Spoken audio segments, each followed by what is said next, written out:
Табаным қызиды, аяғым қақсайды, тізем бүккенде ауырады деп келген пациенттерге массажды мына тобықтан, табаннан бастаймыз. Барлық точка табанда, табанның точкаларын бәрін босатып алдым. Енді мына тобықты жасап жатырмын массаж. Тобықтың айналасын бәрі, именно кімде шпора бар, кімде аяқта қақсап, ауыртып, балтыр сыздап жүрсе, осы ахилловый сухожилияны босату керек.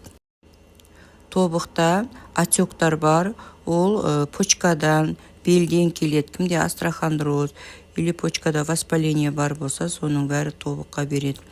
Тобық мына баламызда лимфаға қарай массаж жасаймыз. Тағы да мына икроножная мышцаны массаж жасаймыз.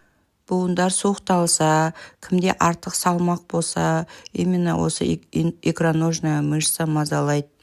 Қан айналымы жоқ, или наоборот қан қою болса, варикоз шығып, солай мазалайды. Қазір мына фасциальный массаж жасап жатырмын. Фасциальный массаж барлық фасцияларды, дененің оралып алған фасцияларының бәрімен жұмыс жасаймыз.